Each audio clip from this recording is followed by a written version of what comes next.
हम सभी जो साहब श्री के सानिध्य में बैठे हैं और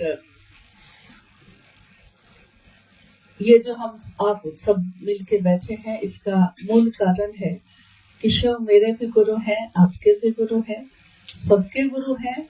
लेकिन इस कालखंड में सबके गुरु हो सके, जिसके कारण है हम उनके सानिध्य में उनके साथ बैठे हैं, यानी हमारे वरिष्ठ गुरु भ्राता साहब श्री।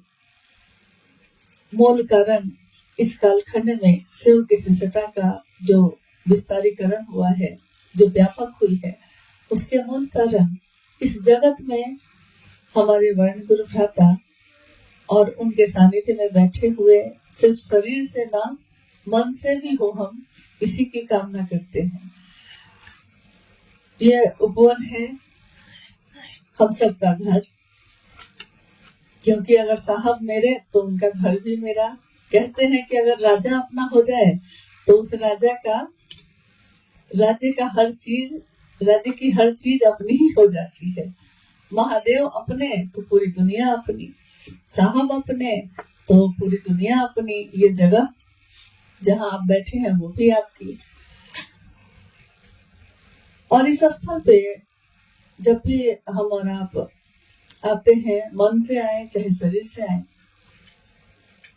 तो एक ही कामना करते हैं कि आपने जो चाहा है, आपकी चाहत में जो बल है, वो चाहत और उस चाहत का बल भी हमारे हृदय में भी आह्लादित हो, हमारे हृदय में भी दृढ़ हो, मजबूत हो, ताकि हम सब भी अपने अपने जगह पे जहाँ भी हम जाते हैं अपने गुरु शिव का काम कर सकें, जैसा साहब ने चाहा है उसके अनुसार। क्योंकि सबसे महत्वपूर्ण यही होता है कि उन्होंने जो चाहा, क्या हम आप उनके अनुरूप काम कर रहे हैं।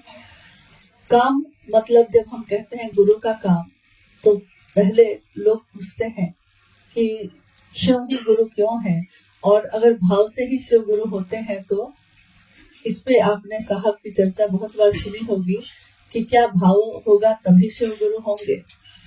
और साहब श्री कहते हैं कि आपके अंदर मान लीजिए भाव है, लेकिन अभी अभी आपने जिससे बात की, हर दिन हम लोग किसी न किसी से बात करते हैं, हर पल, हर क्षण, हर दिन कितने लोगों के नामों की घोषणा होती है।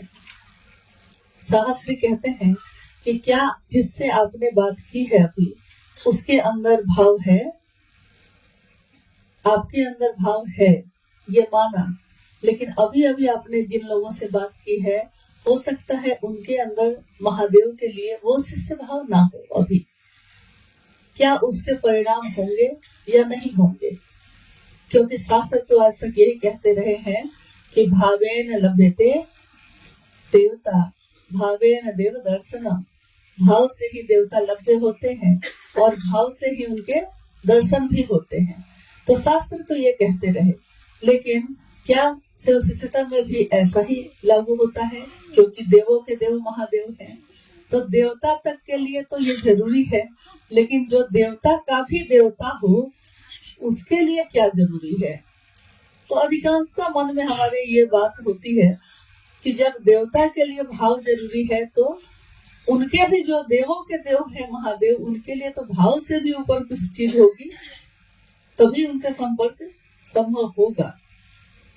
गुरु के रूप में साहब कहते हैं कि गुरु के रूप में वो शिव, जरूरी नहीं कि आपके अंदर भाव हो। आपने जिससे अभी अभी कहा है उसने शिव को अपना गुरु बनाया है, लेकिन उसके अंदर वो भाव नहीं जो आपके अंदर है, जो आप जिस भाव के अंदर आके आपने उससे बात की है। क्या इसके परिणाम होंगे या नहीं होंगे? लेकिन साहब कहते हैं कि इसके परिणाम होंगे, क्योंकि गुरु के रूप में वो सिर्फ आपके भाव पे नहीं उतरते, आपके विचार पे भी उतरते हैं। शिष्य का जो मानसिक स्तर होता है, गुरु उसके स्तर पे उतरते हैं। और मानसिक स्तर हो सकता है कि उसका कुविचार भी हो सकता है अर्चना का भाव ना हो सकता है अपशब्द का भाव हो, ये भी हो सकता है। लेकिन गुरु के रूप में वो कुविचार के तल पे भी उतरते हैं। ये मात्र गुरु और शिष्य परंपरा में ही हो सकता है। ईश्वर के रूप में, पूजा पद्धति के रूप में आप महादेव से नजदीक होते हैं। हम सब पूजा अर्चना करते हैं, मनोकामना मांगते हैं, मनोकामनाओं की पूर्ति होती है। लेकिन उसके लिए हम कभी भक्त बन के जाते हैं, कभी याचक बन के जाते हैं। लेकिन शिष्य के रूप में हम कुछ भी नहीं आता तब भी जाते हैं। और जब शिष्य बनते हैं तो ये तीनों सूत्र जो हमारे आपके जीवन में है आज, जो जिसका निरूपण साहब श्री ने किया है, इसमें पहला सूत्र ही ये कहता है कि दया की याचना करनी होगी। दया की याचना का अर्थ ही होता है कि शरीरधारी गुरु या सदगुरु में तो कुछ साधन से काम चल जाएगा, मंत्रों के जप से काम चल जाएगा। लेकिन जब शिव गुरु होंगे, जगत गुरु शिव गुरु होंगे मेरे आपके, तो वहाँ कुछ दूर तक साधना काम करती है, कुछ दूर तक मंत्रों का जप भी काम करता है, कुछ दूर तक कुंडली साधना भी काम करती है। लेकिन एक दिन उसकी भी सीमा खत्म हो जाती है। तो जब सबकी सीमा खत्म हो जाती है, उसके बाद अगर आपको चलना होगा तो आप किसके सहारे चलेंगे? हम किसके सहारे चलेंगे? एक बड़ी अद्भुत सी बात है शिव शिष्यता में कि शिव की शिष्यता की शुरुआत ही दया से हो जाती है। यानी कर्म नीचे ही रह गए, साधना नीचे ही रह गई, मंत्रों का जप नीचे ही रह गया, और सीधे जैसे बच्चा को सीधे 5वां क्लास से शुरुआत कर दी गई है। अब उसको आता कुछ नहीं है, लेकिन शुरुआत उसकी पहला क्लास से नहीं है, सीधे 5वां 7वां क्लास से शुरू कर दिया गया है। तो हम सोचते हैं कि ये कैसे होगा, क्योंकि हमको कुछ भी तो आता नहीं था। गुरु अपनी दया से शिष्य के उद्देश्य का परिमार्जन करते हैं। शिष्य जब कोई बनता है तो हो सकता है उसके मन में कोई कामना हो, कोई मनोकामना सबके मन में होगा। अभी हम लोग जितने लोग यहाँ बैठे हैं, तो अगर हम लोग सब आपस में एक दूसरे से पूछें कि जिस दिन हम लोगों ने शिव को अपना गुरु बनाया था, उस दिन किस कामना से बनाया था, तो सबके अलग अलग बात होगी, सबकी। लेकिन आज 2 साल 5 साल 10 साल के बाद भी क्या वही कामना है जिस कामना से हम लोग बनाए थे महादेव को गुरु? कोई प्रेम से बनाया होगा, सुन के अच्छा लगा इसलिए बना लिया, लेकिन किसी के जीवन में दुख होगा इसलिए बनाया, किसी को संतान नहीं होगी इसलिए बनाया, किसी को नौकरी नहीं मिल रही है इसके लिए बनाया, कोई सहारा नहीं है तो महादेव ही एक सहारा इसलिए बनाया। सबका उद्देश्य उस समय अलग अलग रहा होगा। अब कुछ दिनों में, कुछ सालों में, क्या उस आज भी वही उद्देश्य है हमारा? इसका परिमार्जन कैसे हुआ? क्या इसके लिए हम लोगों ने कोई अलग से प्रयास किया? 3 सूत्रों के अलावा कुछ और किया है हम लोगों ने? जो साहब ने कहा 3 सूत्र करने को जितना भर आता है वही करते हुए चले जा रहे हैं, और आज हम देखते हैं कि क्या हम वही हैं जो उस दिन थे? शरीर से तो वही है, बाहर से तो वही है, लेकिन अंदर बदल गया है। ये इंसान जो बाहर से दिखता था, आज इंसान शरीर से तो वही है, लेकिन उसका आंतरिक जो मन है, उसका मन जो है वो बदल चुका है, उसका उद्देश्य बदल चुका, उसकी मंजिल बदल चुकी है। जो मंजिल कोई मनौती थी, कोई मनोकामना थी। स्वाभाविक है ना कि जिस दिन हम लोगों ने मनोकामना मन में रख के महादेव को गुरु बनाया होगा, उस दिन हमारी मंजिल महादेव थे कि हमारी मनोकामना थी? महादेव थे, मनोकामना थी, लक्ष्य तो वही था। तो जो लक्ष्य होगा आपका, मिलेगा भी तो वही। कोई बच्चा लक्ष्य रखा है कि हम मास्टर बनेंगे, तो मास्टर अगर नहीं बना तो कम से कम स्कूल का चपरासी भी बन जाएगा, लेकिन स्कूल तक पहुंच जाएगा। यानी लक्ष्य जहां है उसके नजदीक भी कम से कम पहुंच जाएगा, लक्ष्य जो होगा। लेकिन अगर कोई कलेक्टर बनने का लक्ष्य रख के चला है तो थोड़ा भी नीचे आएगा तो कम से कम और चीजों में तो बहुत आगे होगा। यानी लक्ष्य जो भी होगा हम लोग का शुरू से लेके आज तक, तो हम पहुंचेंगे भी वही। शिष्य के इस मानसिक स्तर पे उतर के महादेव क्या करते हैं? महादेव उसके लक्ष्य का परिमार्जन करते हैं।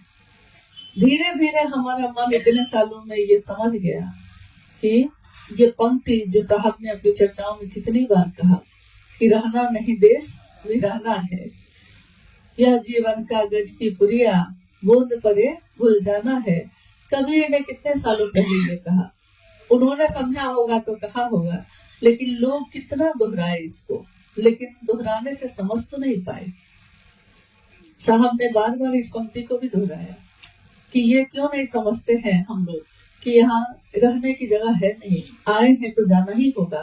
तो थोड़े दिन की यात्रा में कितना सामान लेकर जाएंगे, कितनी मनोकामना पूरी करेंगे, कितनी चीजें इकट्ठा करेंगे।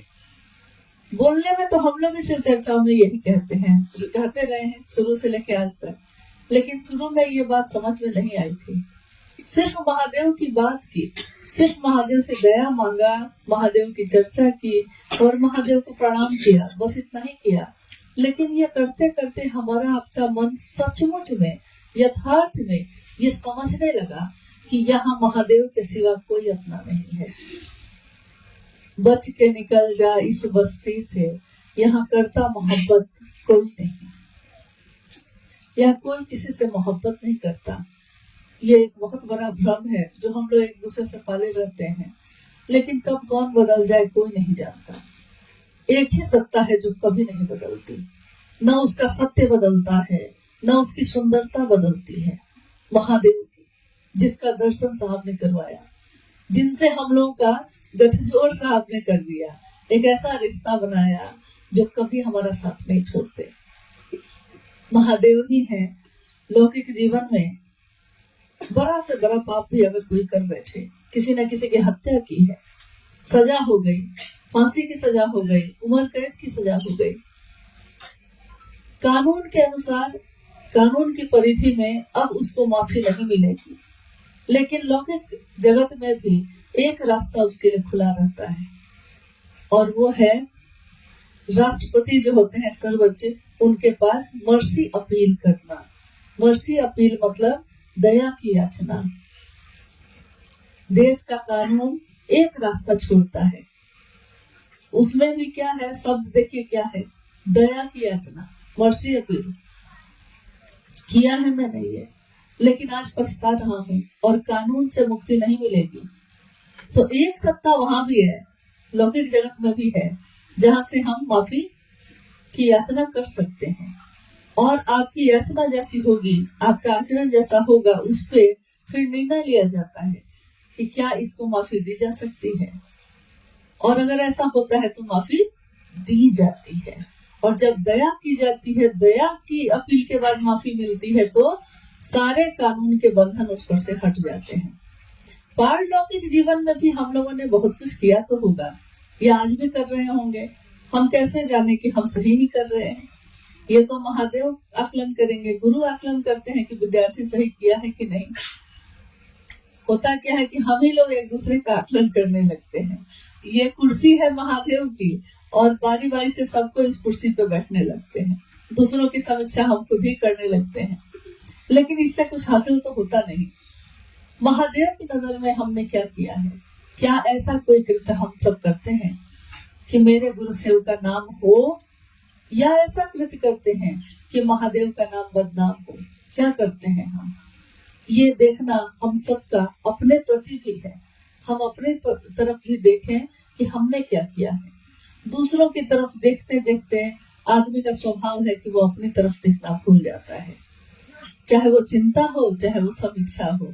चिंता भी दूसरों की करते करते अपनी चिंता करना छोड़ देते हैं, और समीक्षा भी दूसरों की करते करते अपनी समीक्षा करना भूल जाते हैं। तो महादेव की दया से जब, चाहे वो स्वार्थ से हो चाहे निस्वार्थ हो, तीनों सूत्र जब हम आप करते हैं, तो हमारा मन धीरे धीरे धीरे धीरे ही सही, लेकिन इस परिधि में आ जाता है कि महादेव से दया की याचना के सिवा अब कुछ भी नहीं बचता, और एक ही वही काम करता है, वही परिणाम लाता है। एक अद्भुत और अप्रतिम शिव की शिष्यता का दान साहब श्री ने दिया है। जब उन्होंने शिव को अपना गुरु बनाया था, उनके मन में कोई विश्वास नहीं था, कोई श्रद्धा नहीं थी। बार बार उन्होंने कहा कि मैं उदाहरण स्वयं हूँ।